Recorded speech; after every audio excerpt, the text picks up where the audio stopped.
오늘 주시는 하나님 말씀은 누가복음 5장 1절에서 11절이 되겠습니다.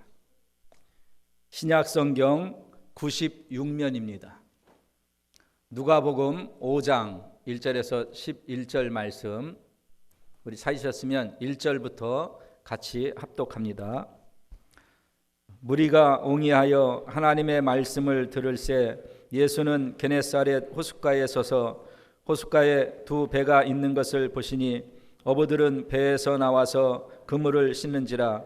예수께서 한 배에 오르시니 그 배는 시몬의 배라.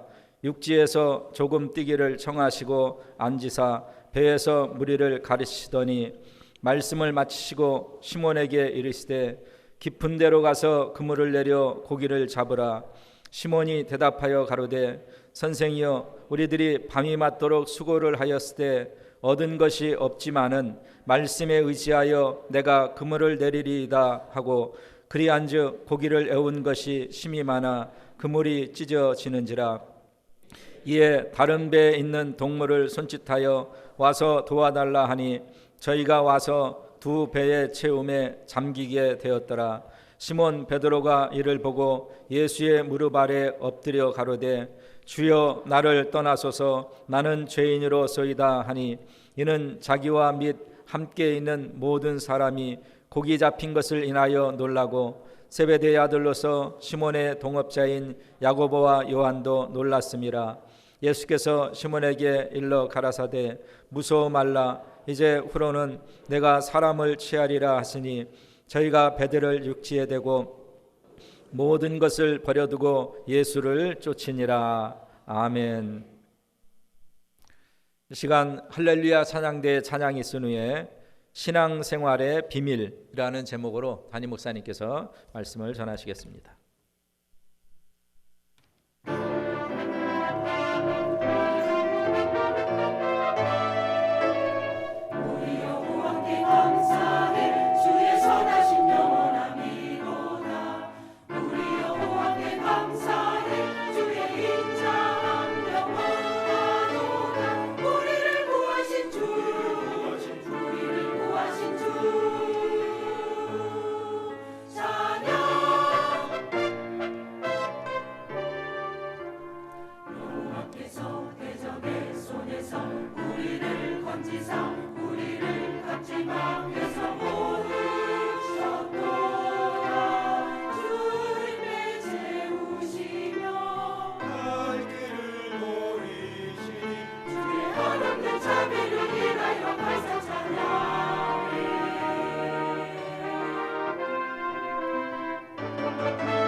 기도하시겠습니다.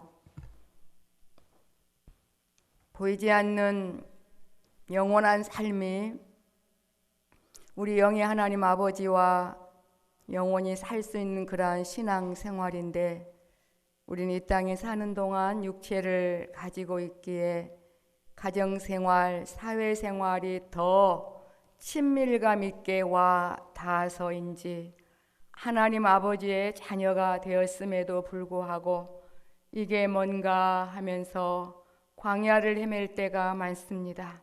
이건 역시 또 다른 하나님 아버지 자녀의 반응인 줄 믿습니다. 내 감정과 생각과 상관없이 변함이 없으신 사랑하는 주님께서는 과거에도 지금도 여기 우리와 함께 계셔서 나중에 보면 알겠지만 우리에게 행하신 모든 것들이 영육간에 우리 잘 되라고 우리에게 좋은 거 주시기 원하셔서 귀한 환경을 허락하여 주심을 꼭 믿어질 수 있도록 보배로운 믿음을 더 충만케 이 시간 역사하여 주시옵소서. 아버지, 정말 우리 육체는 너무나 약합니다. 이런 위험함 속에 우리 주님 우리를 품에 안으시고 염려하지 말라고 오늘 또 귀한 예배를 통하여 아픈 마음 위로해 주시고 또한 정말로 아픈 육체 치료해 주시며 강건한 믿음 주시려고 귀한 기회 주시오니 감사합니다. 하나님, 우리 기도하는 마음, 기도하는 모습을 참 좋아하시며 예뻐하신다 하셨습니다. 왜냐하면 우리의 마음이 어떠한지, 하나님을 사랑하는지 아니 사랑하는지 그 고백을 듣고자 원하십니다. 이 시간 내면으로 같은 마음으로 아버지, 내 감정과 또 내 생각과 상관없이 하나님 아버지를 경외하며 대신 죽어주신 주님을 사랑합니다. 그렇게 같이 고백하는 복된 시간 되게 도와주시옵소서. 감사하오며 예수님의 이름으로 기도하옵나이다. 아멘. 네, 오늘은 누가복음 5장은 여러분이 너무나 잘 아시는 말씀이잖아요. 거기에서 하나님께서 원하시는 의도와 조금 빗나가서 봐, 정말 하나님 하라는 대로 하니까 이렇게 물고기를 많이 잡았더라. 거기에 관심이 있는 사람 등등 여러 가지 그런 선입견들이 있을 터인데 이 시간 싹 다 내려놓으시고 오늘 이 베드로를 부르시는 그러한 장면이잖아요. 베드로를 제자로 부르시는 장면인데 처음은 아니에요. 마태복음 등등에 보면 한 두 번째 찾아오셨다고 할까 이렇게. 하지만 오늘 이제 베드로를 찾아오셔서 제자 삼으신 그러한 이제 장면입니다. 오늘 제목은 신앙생활의 비밀. 친한 사이끼리는 비밀을 나눕니다. 그리고 나중에 안 해주면 막 배신감 느낍니다. 정말 너 그럴 수 있느냐. 막. 정말 친하면 비밀을 말하는데 이제 우리가 가정생활이 언제부터 시작됐느냐면 육신의 부모로부터 가정생활이 시작됐듯이 우리는 영의 하나님 아버지로부터 신앙생활이 시작된 겁니다. 아멘이죠? 신앙생활이란 하나님 아버지와 더불어 살게 되는 최고한 특권 중에 특권이에요. 가정생활이 시작이 됐는데 한 달에 한 번만 가정생활 하는 사람 있어요? 일평생 죽을 때까지 가정생활이 이어지듯이 사실 거듭난 그 순간부터 하나님은 내 아버지요 나는 하나님의 자녀로 살아가는 이 신앙생활이 사실 시작된 거거든요. 그래서 우리가 늘 그 신앙의 첫사랑을 다시 생각하라 그러잖아요. 그게 뭐냐면 하나님이 내 아버지로 믿어짐에 그 순간만큼은 죽음에 대해서도 공포가 없어지게 되고 영원한 삶까지 믿어지기 때문에 세상을 가진 것보다 더한 기쁨이 충만한 경험을 했던 것이 첫사랑의 믿음이라 그래요. 근데 항상 이 은혜는 우리가 성장하지 않았어도 저 성숙한 부분을 미리 끌어다가 보여주시는 겁니다. 이게 바로 너와 나와 사는 신앙생활이란다. 소망을 주게 하고 다시 원위치에 와서 천국을 누릴 후계자로 수업이 필요할까요? 필요하죠. 어떤 대그룹의 총수의 독자로 태어났다 할지라도 그냥 실컷 놀다가 내가 너 정말 사랑하니까 3살인데 그 회장 자리에 앉혀놓은 게 그게 진정한 사랑 아니듯이 우리도 하나님 아버지의 자녀로 지금 행복한 그런 후계자 연습 중에 있습니다. 어느 자신자가 그랬죠. 하늘나라 천국 후계자 연습이 너무 힘들어하더니 요즘에 안 보이더라고요. 그래도 받아야 됩니까? 안 받아야 됩니까? 받아야 돼요. 우리는 죽어도 죽지 않는 영혼 불멸의 존재로 주인 되신 하나님이 지어놓으셨기 때문에 어쩔 수 없습니다. 우리는 주로 광야의 삶을 광야의 환경을 많이 느끼고 살아요. 애국 광야 가나안 중에 광야는 뭐라 그랬죠? 이게 뭔가 영적인 고아가 아닌데 능치 못함이 없으신 하나님이 내 아버지신데, 그리고 지난주에 말했잖아요. 우리가 아무리 이 세상에서 행복하게 살고 하나님 아버지께 예쁨을 보이게 산다 할지라도 하나님 아버지의 마음이 내게서 돌아선다면 우리의 모든 순종은 허사가 되노라고. 그런데 하나님 아버지는 말씀하셨죠. 나는 절대로 저를 버리지도 않고 떠나지도 않고, 누구처럼 말 잘할 때는 예뻐하고 말 안 들을 때는 혼내고 미워하고 정말 떠날 거라는 그러한 분이 아니라고. 우리의 행함과 상관없이 내가 너를 사랑할 거라고 하나님 아버지의 마음을 제가 전달해 드렸는데, 한 주간 동안 행복했습니까? 또 다시 이게 뭔가 광야의 삶을 맛보셨습니까? 두 오류가 나타나는데, 행복하신 분은 더 행복하실 거고 광야에 계신 분도 오늘 행복하실 겁니다. 이게 뭔가 고민하는 것도 역시 또 다른 하나님 아버지 자녀의 반응인 것을 아셔야 됩니다, 여러분. 근데 오늘 하나님 아버지께서 우리가요 신앙생활을 한다는 걸 엄청 행복해 하셔야 돼요.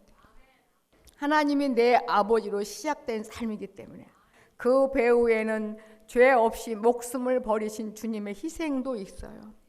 그리고 우리를 위해 죽으시고 이제 저 천국에서 편히 쉬시는 게 아니라 지금도 하나님 우편에서 우리 편들어 주시느냐고 일하시고 계셔요. 왜 우리의 편을 들어줘야 될까요? 우리는 수시로 집 나가기를 좋아하거든요. 집 나가는 게 바로 죄입니다. 하나님을 떠나는 게 죄거든요. 우리 위해서 지금도 쉬시지도 못합니다. 언제 주님은 쉬시냐면 이 세상이 끝날 때 비로소 안식을 누리게 됩니다. 에베소서 1장 23절 마지막 절에 보니까요, 하나님께서 이 교회를 얼마나 멋지게 해놓으셨는지 몰라요.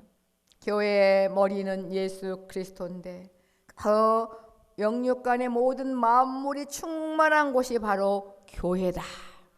그래서 머리 대신 예수님은 우리 제쳐놓고 우리 빼놓고 그 풍요로운 충만함을 누리지 않을 거라고 마음을 먹으신 거예요.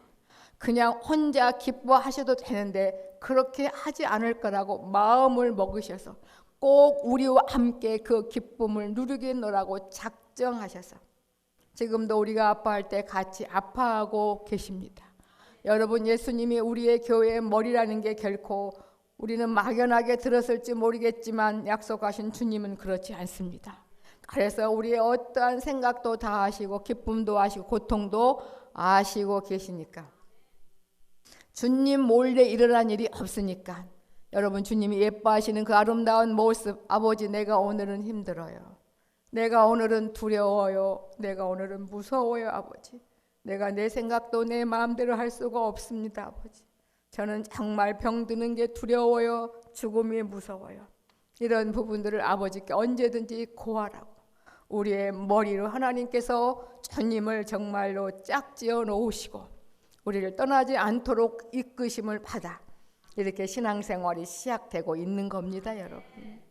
그래서 혼자 있지 않기 운동, 누구와 함께? 옆에 계신 주님과 함께 있도록 그렇게 하실 때 오늘 특별히 이제 비밀을 우리에게 알려주셨어요. 하나님의 자녀들은 그 신앙생활의 비밀을 알게 돼요. 우리의 모든 인생이 가장 무서워하고 두려워하고 종이 된 게 뭐냐면 죽음. 그죠? 아이들도 죽는다 그러면 막 행복해요. 죽음이 뭔지는 모르시면서 너 죽어 그러면 막 무서워. 피나면 뭐 기절초풍하잖아요. 죽는다고. 그렇게 태어나면서부터 죄 중에 태어난지라 조금이란 두 글자를 두려워하며 무서워하며 살아가고 있습니다. 그런데 하나님 아버지 자녀들에게는 이 죽음을 아버지가 해석해 주셨어요. 아직 하나님을 아버지로 모르는 이방인들은 그냥 할 말 없으니까 죽음은 끝이야. 뭐 누구를 믿어? 하나님을 믿으려면은 누구를 믿어? 나를 믿어. 내 주먹을 믿어. 뭐 모르니까. 그러면서도 그런 사람들 치고 죽음 안 무서운 사람 있는 줄 아세요? 속으로 벌벌벌 떨어서 병원도 잘 못 가잖아요. 무슨 병 있을까 봐. 참 그렇게 불쌍해 죽음이. 그런데 하나님께서 우리에게 오늘 참 누가복음 5장이 너무나 의미심장한, 너무나 복된, 우리에게 너무나 소망을 준, 불안, 염려, 고통이 싹 사라지는 귀한 장면입니다. 베드로를 찾아오신 주님의 오늘 우리에게 찾아오신 것 동일한데요. 하나님의 자녀들에게 믿음의 척도에 따라 다르지만 이 죽음에 대해서 점점 자유케 하셔요. 저는 많은 각계 각층의 많은 사람들을 국내적으로 상담을 많이 하고 있잖아요. 하나님의 자녀가 되었음에도 불구하고 죽음을 두려워하며 무서워하는 사람들이 참 많아요. 그런데 일평생 거기에 두지 않고 때가 되면 그 믿음을 자라게 하시면서 죽음에 대한 비밀을 해석해 주시고 자유하게 하셨다는 간증들을 제가 참 많이 들어요. 저도 물론 거기에서 자유하게 되었으니까요. 주님이 말씀하시죠. 때가 되면 사랑하는 자야 죽음이 끝이 아니야. 더 이상 살아가는데 네 마음대로 되지 않고 힘들고 버겁잖아. 가장 좋았을 때가 지속이 됐으면 좋겠잖아. 근데 그보다 가히 상상할 수 없는 게 내가 너와 영원히 사는 곳이 바로 천국인데 천국에 들어가는 문이야. 그게 문이야, 문. 그거 열게 되면 너는 지금 요거 조금 달라고 밤새 고기 잡는데 한 마리 못 잡았다고 하나님 그래도 한 50마리는 잡혀줘야 제가 먹고 사는데 이것 좀 주십시오 하던 모든 것들을 다 내려놓게 되고 기도가 바꾸어지게 되며 하나님 아버지를 더욱더 알기를 원합니다. 하나님 아버지의 사랑을 더욱더 알기를 원합니다. 이렇게 성령을 따라하는 기도가 되어지게 될 줄 믿습니다. 이렇게 죽음과 죽음 이후의 삶을 하나님 아버지께서 해석해 주실 뿐만 아니라 이 세상에서 어떻게 살게 하시느냐면요. 참 아직 돌아오지 않는 사람들은 참 불쌍해요. 죽으면 끝이라면 뭐하러 아둥바둥 사는지 몰라. 그냥 그만 살아도 될 것을. 근데 그만 살 수도 없는 거고 참 너무 안쓰러워요. 근데 우리는 죽음과 죽음 이후의 삶을 바로 깨달으면요, 이 현실이 살만하답니다. 왜? 영원한 삶을 준비하는 지혜로움이 생겨지고 절제가 되어지게 되고요. 아시겠죠? 네. 이렇게 신앙생활의 비밀을 하나님 아버지의 자녀들에게는 알게 하셨고요. 왜 타종교나 많은 사람들이 기독교는 독선주의다, 뭐 구원이 예수에게만 있냐? 그게 정답이에요. 하나님께서 예수님에게 어떠한 권한을 주셨는지 제가 한번 말씀을 드리겠습니다. 이 비밀이 뭐냐? 하나님 아버지의 비밀이 누구냐면 제가 설명하겠습니다. 잠시 말씀을 가지고 골로새서 2장 2절 이하에 보니까 하나님의 비밀이 있어요. 이는 저희로 마음의 위안을 받고 사랑 안에서 연합하여 원만한 이의 모든 고요에 이르러 하나님의 비밀인 그리스도를 깨닫게 하려 합니다. 하나님의 비밀이 누구라고요? 그리스도인데 앞에 누구? 예수 그리스도. 원래 성자 하나님은 예수님이란 이름이 없었어요. 이 세상에 성육신, 육체로 오심으로 붙여진 이름이 예수예요. 그 뜻이 뭐예요? 이는 저희 백성을 저희 죄에서 구원할 자다. 예수님의 직분이 뭐예요? 그리스도, 선지자, 제사장, 왕직을 우리를 위해서 감당하는 거예요. 먼 오늘날 예수님의 직분을 알면서부터 또 예수님의 또 다른 별명인 임마누엘이라는 이름을 알면서부터 정말 비밀이 내게 알아졌으므로 참 많이 든든하게 되었습니다. 영원한 내 편 되어주시고 선지자, 왕, 제사장으로 여러분. 그래서 점점 아버지 사랑하게 되면 예수 그리스도만 해도 마음이 막 감동이 되는 거예요. 여러분 마치 군인들, 우리 남자 성도들 군인 갔을 때 아주 가장 힘들 때 나실제, 괴로움 다 잊으시고 그 찬양이 아니라 그 어머니 노래 부르게 한다면서요.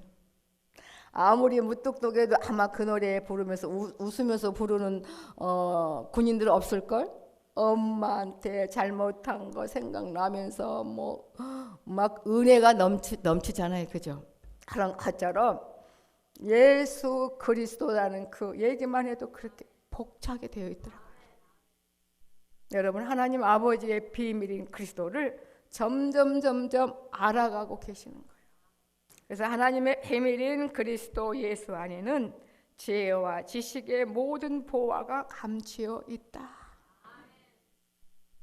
이건 우리에게 좋은 의도고요. 그 다음에 또 공적인, 우리가 정신을 차려야 되고 안 믿는 사람들이 왜 돌아와야만 되는가. 그 예수님이 이제 또 어떠한 그 능력이 있으신지, 어떠한 그 의미가 있는지 마태복음 21장 44절에 보면 구약시대 이스라엘 백성들이 광야에서 반석에서 그 목마름을 정말 해소하며 물을 마심으로 육신의 생명이 연장이 된 것처럼 골로새서 10장 이하에 보면 이 반석은 곧 누구라고요?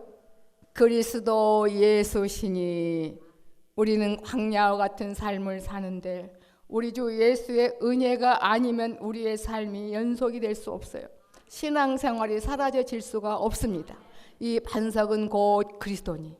구약시대의 돌, 반석은 다 예수님을 예표하는데 오늘 21장 44절에요. 무서워요. 좀 바빠도 찾으세요. 이거는 21장 44절 좀 찾아보셔야 될 것 같아요. 네? 이중적인 역사를 갖고 계신 예수님을 여러분이 바로 아셔야 오늘 누가복음 5장의 의미를 알게 됩니다. 마태복음 21장 44절에 보면 이 돌 위에 떨어지는 자는 누구에게? 예수님에게 떨어지는 자. 무시하고 멸시하고 정말 배반하는 자. 이 돌 위에 떨어지는 자는 어떻게 돼요? 깨어지겠고 이 돌이 사람 위에 떨어지면 저를 뭘로 만들어요? 하나도 안 무서워요? 예수님을 비방하고 배반하고 안 믿고 불신하는 사람들은 깨어지겠고 마지막 기회가 주어졌음에도 불구하고 돌아오지 않는 그들에게 예수님이 정말 이 돌이 떨어지면 저가 가루가 되어버리겠다. 여러분 굉장히 믿음이 좋으시네. 그런데 그분이 영원한 내 편이 됐잖아요. 그렇게 하고 계시는 거죠. 그래서 너무 감사하잖아요. 그걸로 땡 끝나면 안 돼. 지금 이곳에서 풍성히 우리가 하나님의 자녀의 여유로움을 나타내며 여러분 자신을 괴롭히지 마시고 하나님의 자녀답게 달려가셔야 될 줄 믿습니다. 하나님의 비밀인 그리스도 예수 안에는 지혜와 지식의 모든 보화가 감추어 있는데 오늘 하나님 아버지의 자녀인 우리에게는 영원한 우리 편이 되어주셔서 지금도 여기 우리와 함께 계시니 얼마나 좋으냐고요. 근데 돌아오지 않는 그들에게는 떨어지면 깨어지고 주님이 거기에 조금만 역사하셔도 가루가 될 수밖에 없는 그런 주님이 오늘 베드로에게 찾아오셨어요. 베드로는 대단한 직업을 가진 사람이었습니까? 그 당시에 천직이라 일컬음을 받은 어부였고요. 요즘으로 말하면 대단한 그 요즘의 강남과 같은 예루살렘도 아니에요. 촌동네 갈릴리에 살고 있었어요. 그리고 어부였어요. 늘 바닷가에 가서 고기를 잡아야만 가족과 더불어 생계를 유지하는 이제 그런 곳에 이렇게 대단한 예수님이 찾아오신 것, 예수님을 부르신 겁니다. 이쯤 되면 여러분들은 이 말씀이 어떻게 흘러가는지 아시겠죠? 이런 거예요. 그리고 당대 예수님은 베드로는 예수님의 수제자가 됐을 뿐만 아니라 약간 연약함은 있었지만 마지막에 선교함으로 24장로의 계시록에 나오는 반열이에 서게 됐습니다. 지금 그러하니 어떤 베드로의 능력이나 지식이나 환경이나 여건과 상관이 없다고요. 하나님 아버지의 자녀로 성장해 가는 데는, 예수님의 수제자로 살아가는 데는 어떤 베드로가 못 배워서 안 되는 것도 아니고, 가정이 가난해서 되는 것도 아니고, 못 사는 동네에 태어나서 되는 것도 아니라고요. 그것과 상관없이 하나님은 기필코 눈에 넣어도 안 아플 아버지의 귀한 자녀로 키워내셨다고요. 그럼 이쯤 되면 우리가 뭐가 정리가 돼야 돼요? 하나님만을 의지하며 하나님의 비밀인 예수 그리스도를 의지하며 멋지게 살아가야 되는데, 우리는 왜 그 자리에 머물러 있으며 뒤를 돌아보며 신세한탄하며 또 이거 응답해 주지 않는다고 속상해하냐고요. 그 어느 것들도 주님을 섬기는데 방해가 되지 않는데 말입니다.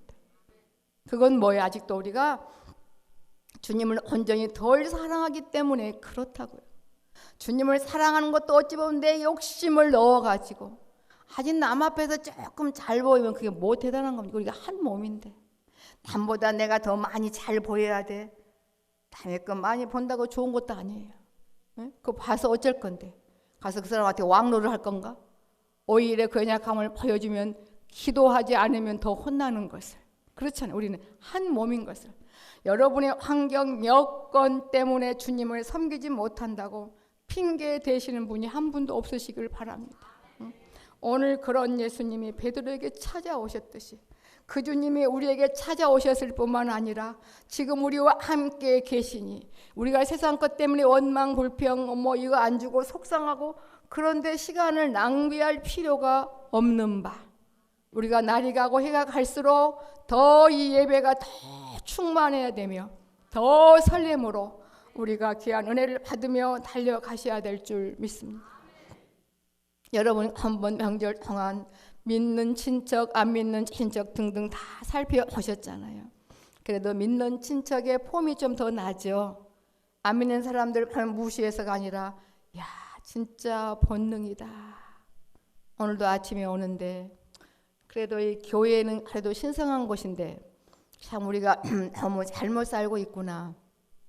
몇 년 전에 교회 밖에 화초를 캐가는가 하면 그 강신병 같죠, 그죠?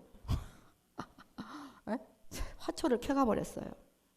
오늘은 또 보니까 교회에다 침을 확 뱉고 지나가는 모습을 보면서 아버지, 나도 저렇게 살 수밖에 없었는데 주님 우리가 이렇게 멋지게 아름답게 키워져 가고 있네요. 우리는 이방인이 아니잖아요. 이방인은 누구예요? 하나님 안 믿는 그 못된 사람들, 그게 아니잖아요.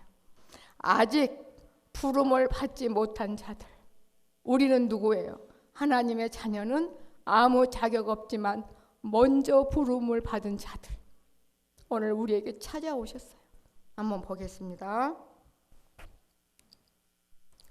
얼마나 많은 무리들이 찾아오는지, 얼마나 춥고 배고프고 힘들든지. 이건 뭐예요? 무리가 옹이하여 하나님의 말씀을 들을새 이만큼 하나님 없는 삶은 만족이 없다고요. 안 믿는 사람들이 괴롭히는 것도 뭔지 아세요? 너는 왜 나만 보면 그래? 이유가 있어서 그래. 저 사람은 보니까 저 작은 엄마, 큰 엄마, 저 동서, 저 며느리를 보니까 교회 다니니까 뭔가 이렇게 보면 마음이 평안해 보여서 자꾸 갈구는 거예요. 미워서가 아니라. 응? 어디 데려가게 해달라고? 나도 좀 어떻게 좀 해달라고. 응? 그 말이거든요, 여러분. 이렇게 무리가 옹이한다는 건 뭔지 모르지만 만족이 없는, 불안하고 힘들고 고통스럽고 괴롭다는 거예요. 얼마나 많은 사람들이 옹 예수님을 정말 따라다니는지.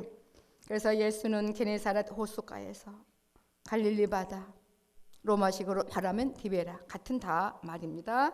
게네사렛 호숫가가 엄청 크다고 해요. 엄청. 바다에 서서 호숫가에 두 배가 있는 것을 보시니 다 아시고 보시고 찾아오신 주님, 베드로에게 찾아오신 주님을 여러분 만났습니까? 예, 저도 만났습니다. 그래서 너무 좋은 거예요. 그래서 이 세상도 살만한 거예요. 예, 이렇게 호숫가에 두 배가 있는 것을 보시니 어부들은 배에서 나와서 그물을 씻어요. 왜 씻는지 뒤에 나와요. 철학마다. 조금 이따 봅시다. 왜 그물을 씻었는지. 예수께서 한 배에 오르시니, 지금 벌써 뭐가 먼저냐면, 아유, 저 베드로가 밤새 저렇게 고기를 잡으려고 했지만 한 마리도 못 잡았구나. 내가 잡게 해줘야지. 그게 우선순위가 아닌 거예요. 그죠? 그래서 그거 다 빤히 아시면서 사실 여기는 오늘 누구 만나러 오신 거예요? 그렇게 많은 사람들이 있었지만 베드로 만나러 오신 거예요. 베드로를 찾아오신 거예요. 오늘 여러분도 1대1로 찾아와 주셨기 때문에 오늘 여러분이 이 자리에 계신 줄 믿습니다. 예수께서 한 배에 오르시니 그 배는 시몬의 배예요. 그러니까 처음 만남은 아닌 거예요. 무턱대고 그냥 앉아 계시겠어요? 그 전에 만난 적이 있거든요. 그 자기 형 안드레 등등을 통해서 시몬의 배에 오르시니 그 배는 시몬의 배라. 한 배에 오르시니 그 배는 시몬의 배라. 육지에서 조금 뛰기를 청하시고, 그 당시는 마이크 시설이 없었잖아요. 그러니까 또 이렇게 바다와 더불어 하면 이렇게 목소리가 음성이 잘 들린다네요. 그거 예수님이 모르시게 스스로 그냥 예수님 자체가 음향 시설이에요. 음향 시설. 그런 그 이치를 잘 아셔서 이렇게 조금 배와 육지와 조금 배에 이렇게 떨어뜨리게 해서 시몬의 배라 육지에서 조금 뛰기를 청하시고 앉으사 배에서 무리를 가르치셨어요. 천국에 대해서 생명의 말씀을 가르치신 겁니다. 여러분, 하나님 아버지의 말씀이 아니면 보이는 것이 없다 그랬잖아요. 보이는 모든 것들은 하나님 아버지 말씀의 능력이 지금 머물러 있기 때문에 있는 거예요. 요거 하나만 아셔도 우리는 아마 겸손하고 행복하게 사실 겁니다. 그리고 한 부분은 하나님을 두려워할 것입니다. 안 그래요? 하나님 아버지의 말씀의 능력을 거두면 우리 없다니까요. 그리고 끝나는 게 아니에요. 하나님이 귀한 말씀을 가르치시더니 말씀을 하실 일 다 하시는 거예요. 이 말씀 들으면서 베드로랑 더불어 얼마나 어떡하지 이거 정말 처음에는 별 생각 다 했겠죠. 오늘은 정말 공쳤네. 아 이거 정말 빚도 갚아야 되고 이거 해야 되는데 이거 참 이거 어떡하나 이거 그렇죠? 또 베드로는 같이 살았나 싶어요. 처가살이 한 건지 아니면 효자여서 장모님을 모신 건지 나중에 장모님 열병에 가서 또 예수님을 모시고 가기도 하고 막 얼마나 생각 깊었는데 뭔지 모르지만 신비한 현상이 일어난 것처럼 그냥 여러분 무턱대고 오시는 것 같지만 이 교회에는 신비한 현상이 일어나는 곳입니다. 여러분.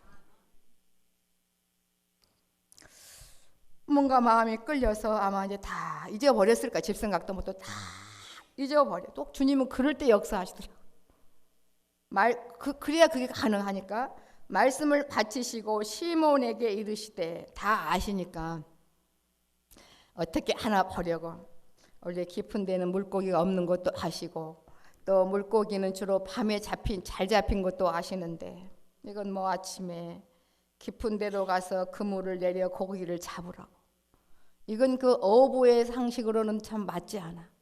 또 막 여기에만 꽂히지 말아요. 그냥 육신적으로 커봐요. 우리 이치에 맞든 안 맞든 그냥 하나님 아버지가 하는 대로 해야 이게 복도 받아. 그렇게 값싸게 복음을 정리 안 하셨으면 좋겠습니다.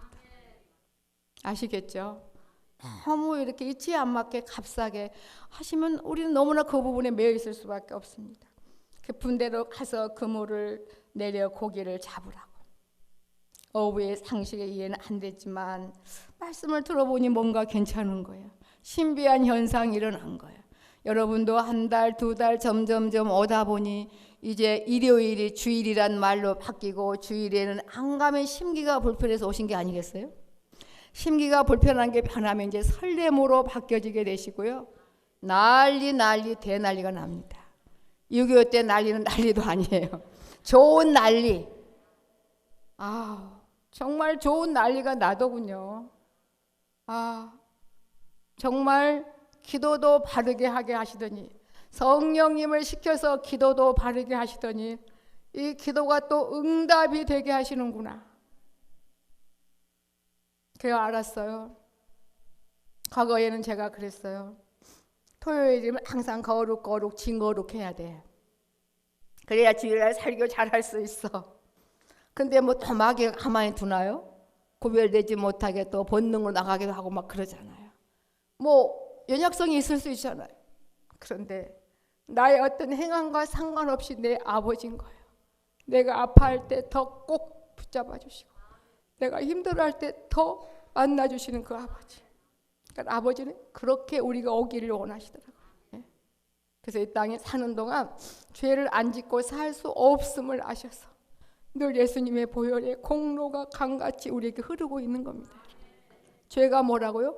하나님이 내 아버지라고, 내 아버지가 아니라는 생각부터 그때부터 이 일이 벌어지는 거니까, 내가 나를 괴롭히는 거니까. 시몬이 그래요. 선생이요. 그 당시 선생 굉장히 그래도 인정한다는 그런 표현입니다. 우리들이 밤이 맞도록 수고를 하였으되, 어부의 달인이잖아요. 그죠? 어느 때 어디는 다 꿰고 있는데 밤새도록 수고했지만 얻은 것이 없었다. 하지만 당신 말씀을 들어보니 뭔가 있더라. 베드로의 마음에 신비한 현상이 일어나서 말씀에 의지하여 내가 그물을 내리겠다. 그래서 그래 한즉 고기를 애운 것이 심이 많아 그물이 찢어질 정도라. 얼마나 신났겠어요. 이에 다른 배에 있는 동무들을 손짓하여 와서 도와달라고. 저희가 와서 2배의 채움에 잠기게 되었더라. 여기가 핵심이 아니라고요. 이건요, 또 잡아야 되고 또 잡아야 돼요. 하나님의 자녀로 성장해 가면 이거는 그냥 자연스럽게 따라오는 거라고요. 우리의 기도 제목이 뒤바뀌어서는 안 될 줄 믿습니다. 이제 베드로에게 점점 신비한 현상이 일어나요. 오늘 8절에요. 베드로는 참 행복한 사람으로 바뀌었어요. 예수님이 찾아오심으로. 왜 그런지 아세요? 한번 보겠습니다. 이에 베드로가 이를 보고 예수의 무릎 앞에 엎드려 가로되 주여 나를 떠나소서 나는 죄인이라고. 이게 뭐가 행복하냐고요? 예수님은 병든 자와 죄인을 찾으러 오셨거든요. 베드로가 아버지 앞에 죄인임을 안 이상 지금부터 영원까지 베드로는 주님과 함께 살게 된 것입니다. 이게 중요해요. 신앙생활 하면 할수록 내가 죄인이었던 걸 알게 돼요. 죄인인 걸 알게 되면 항상 주님은 내 곁에 함께 계셔요. 나는 죄인이 아니야 그러면 주님이 필요치 않다는 겁니다. 이게 얼마나 단순한지 아세요? 그래서 은혜 받은 사람들은요, 내세우지 않아요. 아무것도 아니고요, 내 힘으로 할 수 없고 나는 죄인인 걸 생각만 하니까 이렇게 은혜가 쏟아지네요. 내가 죄인인 걸 알게 되니까 주님은 바로 여기 나와 함께 계셔주네요. 그러면 뭔 말인지, 저게 뭔 말, 혹시 사람 죽였어요? 그런 의도가 아니잖아요. 그죠? 정말 이게 춤출 일 아니에요? 네? 춤추실 분이 많은데 한번 춤을 출까요, 우리? 네? 이렇게 행복한 사람으로 바뀌었어요. 이는 자기와 및 함께 있는 모든 사람이 고기 잡힌 것을 인하여 놀라고. 주님은 슬퍼요. 이게 지금 놀랄 일이 아니라고요. 예수님이 계시면서 얼마나 많은 기적을 베푸셨는지, 이 세상을 주고도 다 쌓을 수 없을 정도로 많은 기적과 이적을 베푸셨어서 예수님이 주목하여 찾아오지 아니하면 예수님을 믿지 못한답니다. 여러분도 많은 기적만 보고 예수님이 찾아오시는 사람이 아니라면 그게 무슨 의미가 있겠습니까? 죽음과 더불어 영벌로 갈 수밖에 없는데 그렇잖아요. 그래서 보지 않고 믿는 자가 더 복이 있단다. 세베대의 아들로서 시몬의 동업자인 야고보와 요한도 이게 다 모였네. 그렇죠? 놀랐습니다. 예수께서 시몬에게 일러 가라사대 무서워 말라 이제 후로는 내가 사람을 취하리라 하시니. 세 번째 신비한 현상. 저희가 베드를 육지에 대고 모든 것을 버려두고 예수를 쫓았다. 모든 것을 버려뒀다는 것은 하나님 아버지의 자녀로 성장해 가는데 방해가 되는 것들을 다 버리게 됐다고요. 이게 점점점 버려지니까요. 주님의 임재를 바로 느끼더라고요, 여러분. 이거는요, 이 모든 것 속에는요, 미움, 다툼, 시기, 질투, 교만, 자만, 두려움, 말도 안 되는 추한 것들이 몇 년 동안 썩어가지고 얼마나 악취가 나는 옛사람의 보따리들을 말이에요. 이게 하나하나 버려지니까 바로 여기 주님이 나와 함께 계셔서 늘 아버지 저 이 생명 다할 때까지 내 마음 변하지 않게 해주세요. 철 있는 기도도 하게 되고 그래요. 이렇게 교회에는 여러분 신비한 현상이 일어난 곳인 것을 아시고요. 스스로 부정하지 마시고 스스로 마음 닫지 마세요. 뭐 작년에도 그렇고 올해 똑같고 뭐 들어봤자 그렇게 스스로 복을 차단하지 마시고요. 이렇게 단계적으로 신비한 현상이 일어나는 곳이 주님의 몸인 교회임을 아시고 넉넉히 지혜롭게 잘 달려가시기를 주님의 이름으로 부탁을 드립니다. 그래서 궁극적으로 예수님이 왜 찾아오셨냐면 하나님을 떠난 모든 인생은 죽음의 통에 갇혀 있었어요. 죽음의 통에.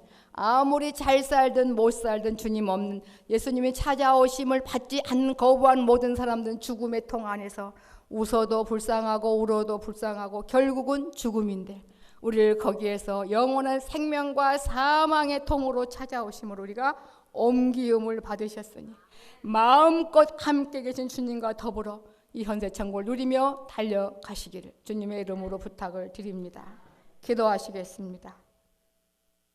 아버지, 우리의 믿음이 너무 연약하여 이 엄청난 사랑을 다 받아낼 수가 없었습니다. 하나님 아버지의 자녀가 됐음에도 불구하고 너무나 신앙생활을 불쌍하게 초라하게 살았습니다. 나는 예수 믿음으로 나는 천국 간다고 막연하게 그것만 붙잡고 얼마나 주님이 다스리는 그 풍요로운 집 밖에서 아무것도 아닌 것들을 달라고 애원하며 그렇게 살아왔었는지 주님이 찾아오심으로 새로운 길이 열려보니 가히 감당할 수 없는 것들이 우리의 것입니다. 이것들을 반듯하게 누리게 하시려고 우리와 함께 계셔서 역사하신 하나님, 이렇게 교회에는 신비한 일들이 많이 일어나는 곳이기 때문에 정말로 말세를 만난 그 어떤 자들처럼 모이기를 피하지 않도록 우리에게는 교만의 악취의 냄새가 얼마나 나는지 너무 괴롭습니다. 이 정도 되면 됐다고 합니다. 이만하면 괜찮다고 합니다. 그러면 주님은 함께 계실 수가 없습니다. 아버지, 나는 죄인임을 깨닫고 깨어 근신하며 달려가게 도와 주시옵소서. 예수님의 이름으로 기도하옵나이다. 아멘. 제가 이제 한 만 7년 담임 목사로 시청 들고 또 이렇게 잠깐 영육간의 재충전 목회 연수 기간을 2월 한 달 허락해 주셔서 좀 잘하고 2월 마지막 주 뵐 예정입니다. 많은 기도 부탁드립니다. 이제는 우리 주 예수 그리스도의 은혜와 하나님 우리 아버지의 크신 사랑하심과 성령 하나님의 인도 교통 충만케 하심이 여러 분야의 우리의 신앙을 흔들고 있는 이때에 우리에게 찾아와 주셨고 지금도 우리와 함께 사라지고 계시며 영원한 우리 편 되어주시는 주님이 함께 계심에 주와 함께 넉넉히 하나님이 기뻐하시는 온전한 신앙생활을 하기를 결단하는 주의 백성들 10년과 생애 후에 사랑하는 새 생명 교회와 이 나라 이 민족과 온 우리 후에 이제로부터 영원토록 항상 함께 있을지어다.